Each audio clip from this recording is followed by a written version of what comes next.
Welcome to 20 Minute Topic. I'm Marcus Stead, and I'm joined as ever by veteran campaigner and blogger Greg Lance-Watkins. We're going to do something slightly different this week. On Wednesday, one of Britain's very best journalists, Christopher Booker, died at the age of 81. If I was to sum up what I think Christopher Booker's greatest strength was, I would say it was his ability for independent thought. He was a friend to many people, but he was not a pack animal. He hated groupthink and the herd mentality of the mainstream media. Greg first met Christopher more than 50 years ago, and they became good friends.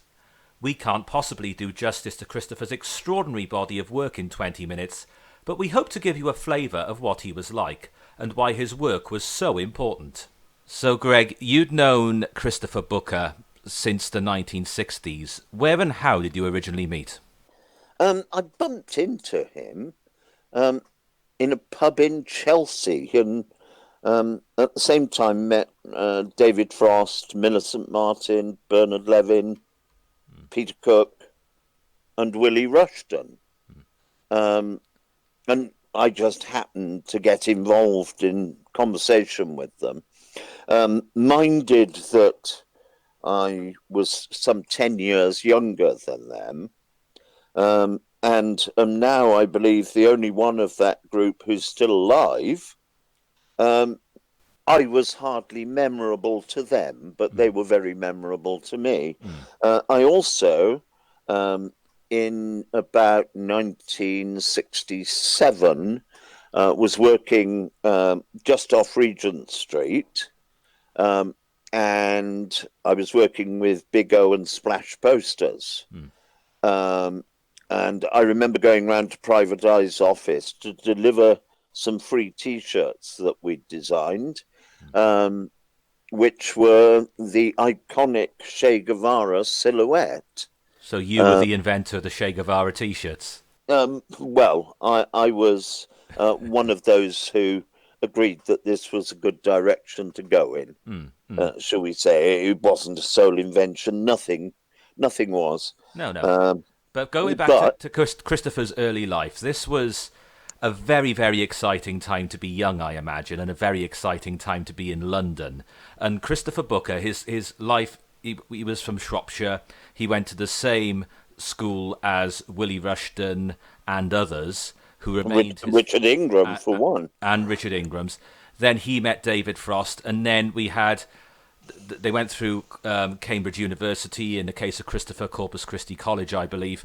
And then it was... They got involved with the BBC, and then TW3. That was the week that was. I've seen footage of it. Okay, it was of its time, but that revolutionised satire in this country, and Christopher was at the heart of it. Christopher very much underpinned it, because intellectually... Christopher and Bernard Levin were probably the keys there, in that Bernard Levin was an erudite, if in many ways unassuming, little man who, and I say little because he was quite a small man, and he was an outstanding became an outstanding journalist in his own right. Yes. And Christopher had a very good history degree from Corpus Christi, and they started out this satirical movement where, when Christopher, as the launching editor of Private Eye in 1961, laid down the foundations of how the Eye would function forevermore. They're still taking no prisoners as an organization. They're still able to wallpaper their offices in writs for people who are trying to suppress the truth. He had an extraordinary relationship with Private Eye because he was the founding editor, And then he had a falling out with Richard Ingram's for a period, although they made it up. 1963. Yeah, they'd made it up by the early 70s, and they were. I've seen pictures of them pictured together quite recently. They ended up renewing their friendship, but Christopher said, particularly in the 1970s when Private Eye was involved in a writ with Sir James Goldsmith, he didn't always toe the magazine line. Indeed, Christopher wrote a piece for The Spectator around about that time, saying that there were occasions where Private Eye brought out the worst in British journalism. And again, that was around the time of the famous James Goldsmith court case. So it was a complex relationship, but it was a lifelong relationship. He was working at Private Eye until very recently indeed, I believe. Yeah, he was working at the beginning of this year. Although there were those of us who knew that his days were numbered. From about October. In fact, he called me up for a conversation about it because he had been very supportive of me as I'd gone through cancer over many years. And he said, got any tips? And we discussed it in some fairly intimate detail. But he still continued writing for Private Eye. Yes. Muckraker and was his byline. And his fallout with Richard Ingram was just a power struggle. And when you're fronting something for the first 3 years of its existence and involved in young marriages and the like, it brings pressures that can lead to fairly acrimonious short-term breakups. Yes, but it was all a very long time ago, and relations had been fine with him for a very long time indeed. Oh, indeed. Yeah, and also Willie Rushton, of course, he gets an honourable mention in all this for his work. He was taken from us too soon. He's been dead since the mid-1990s, but he was a phenomenal wit as well. Looking back at Christopher's early career, the thing that strikes me every time is that we associate him a lot with politics and political causes. He could have gone on to become a prolific jazz writer or a cricket writer or even a cricket commentator. There were so many spheres he could have gone down and got to the very top of those particular industries as well. He was a man of extraordinary breadth, wasn't he? Well, he started out 60 years ago as the jazz critic for the Telegraph. The fact that last year, particularly, he came under, when I say last year, at the beginning of 2018, he came under tremendous pressure from the Telegraph, who wanted to slash his column because he used to, as you will remember, in the Sunday Telegraph, have a full page. That was slashed about 10 years ago, as I recall. Yeah, but they had been trying to slash it because he just wasn't prepared to prostitute his intellect to their politically correct bias.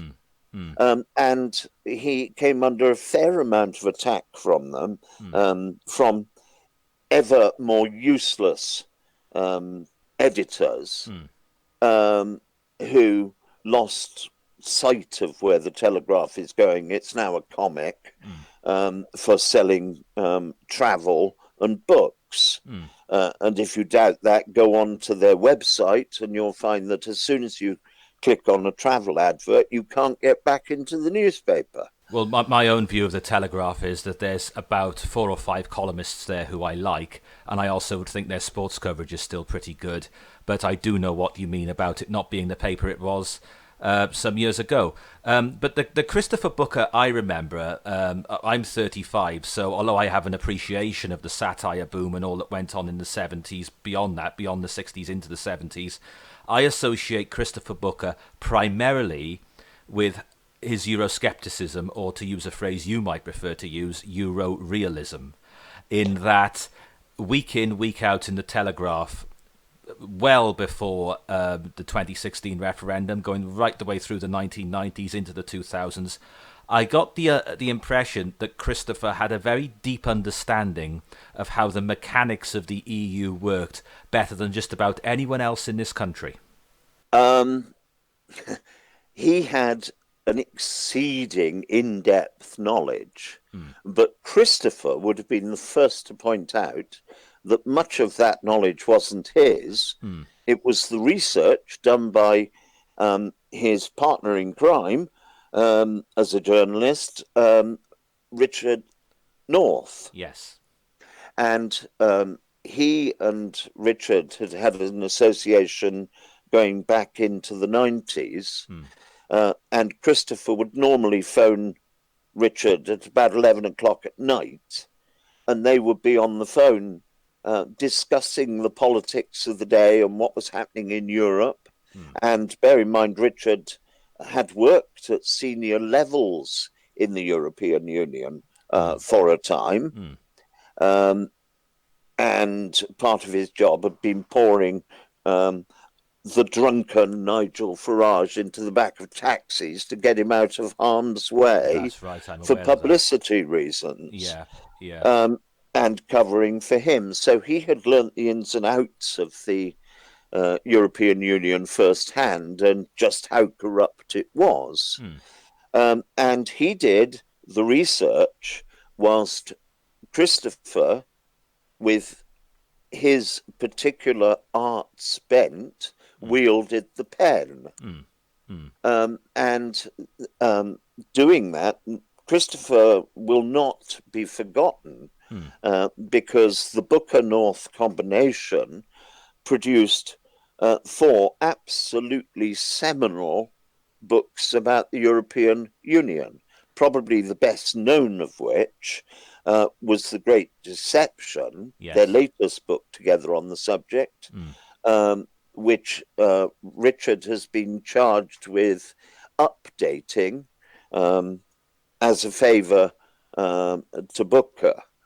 And that will be done more or less as rapidly as Richard can do it. When the referendum happened and the Leave result was announced and Theresa May was charged with the process of taking Britain out of the European Union, I said at the time that what she needs to do is create a sort of Brexit cabinet of people whose expertise are understood. And I called for her to do this on a cross-party basis. I said she'd be well advised to bring in somebody like Gisela Stewart from the Labour side, who campaigned well for the Leave campaign. But I also said that Theresa May would do very well to bring Christopher Booker and Richard North into her inner circle of advisors on Brexit because they understood it so well. And it is sad that we've lost Christopher at such an important time in the Brexit process.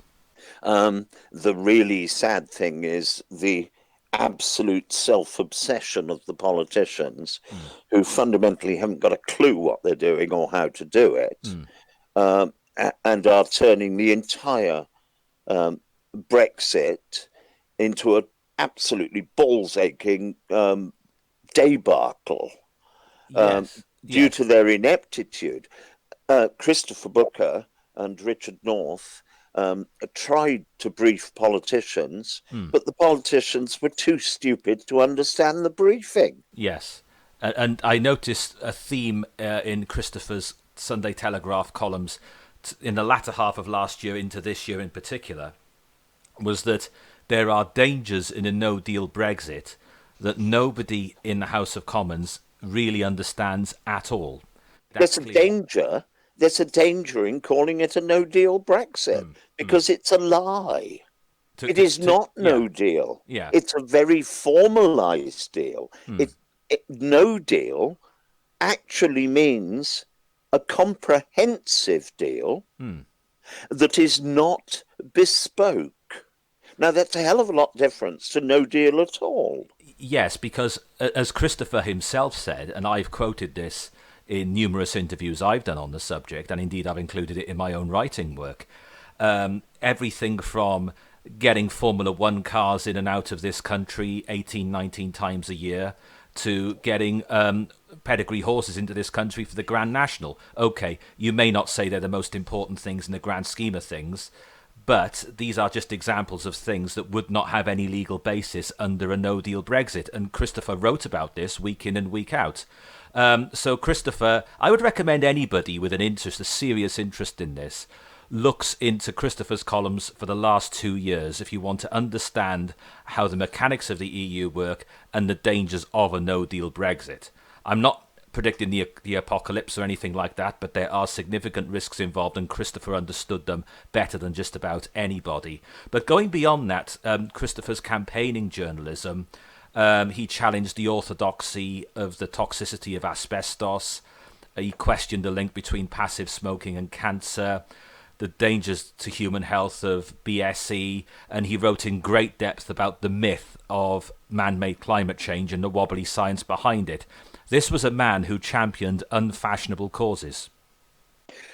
Indeed he was. Also, the huge amount of good that Christopher was able to bring to the press, through the press, to the public attention of the staggering corruption of the family's courts. Well, that's right, and I know what you're talking about because there were examples of children who were taken away from their parents based on spurious allegations that were ultimately proven to have no truth in them whatsoever, but by which time the child had been forcibly adopted. And Christopher took on a number of cases where this had happened. It happens far more often when we're being led to believe. So, yes. Well, it's part of our in-camera secret courts and show trials. Yes, that's right. Which are easily, in that instance, as bad as the show trials of a Soviet or dictator regime. Again, there's a huge amount of archive footage you can look up of Christopher Booker. If anyone wants pointing in that direction, I would suggest the case of Tony and Debbie Sims is a particularly good place to start. Google Christopher Booker, Tony Sims, Debbie Sims, and you'll get an understanding of that case, but there's many, many more that Christopher covered. You knew Christopher Booker, you reacquainted yourself with him in later life. As a person, I always got the impression he'd be a great fun person to know, simply because he had such a wide range of interests, from jazz to cricket to nature, wildlife. What was he like to speak to? You could ring him up and say, do you have somebody's phone number? Because you wanted to get hold of them. And an hour and a half later, you'd be discussing Greek philosophers in the context of some modern day event. And you'd look at your watch and think, my God, I've been on the phone for an hour and a half. It was free-flowing. He had knowledge in so many different areas. The conversations were always interesting. I was able to learn a great deal from him. I saw him as a mentor, yet he would quite unashamedly ring me for advice on things. Yes. There was absolutely no pomposity about him, though he could be quite bloody-minded at times. Yeah, and a stubborn man in some ways? Oh, God, yes. If he was trying to get to the bottom of something, he had no truck for fools. And anyway, he probably had a cricket game to go and play. Well, that's right, because cricket was one of his great passions, and as recently as late last summer, early autumn last year, he had a spat with Jonathan Agnew, the Test match special commentator, who he wasn't a particularly big fan of. But I sometimes wish, as a cricket fan myself, and I've read some of his cricket writing, I wish he'd expanded on that a bit more, because he was so good at it. But there again, if he'd done that, something else would have to give. So, there's only 24 hours in a day, but it just goes to show he could have excelled in so many different areas. On a final note, his final column for the Sunday Telegraph in March of this year, I think, was an absolute masterpiece, where it's not a very long read. It's only a 5-minute read. I would say to everyone listening to this, pour yourself a coffee, look it up. I'll post the link on the website so everyone can read it. I know it's on your blog, Greg. But it explains very well the mess this country is now in, and the sort of society we have become. And he said, we all like to think we leave the world in a better state than we found it. But he said he's felt increasingly as though he's writing this country's epitaph in recent times. And in just a very short column, and again, as usual, he wasn't given that much space in the Sunday Telegraph, he explained in his own way, in his own very good and very clear way, the problems this country is now facing. And I think it's an absolute masterpiece. I think it is a stunning piece of incredibly courageous journalism. He is thinking about his country. He's thinking about those he's leaving behind. He's made it abundantly clear in the article, with absolutely not one whit of self-pity, that he is dying, and he is concerned for everyone else. I cannot think of a better piece, more readable, of journalism in the whole of my life. My thanks to Greg, and my thanks to you for listening. See you next week.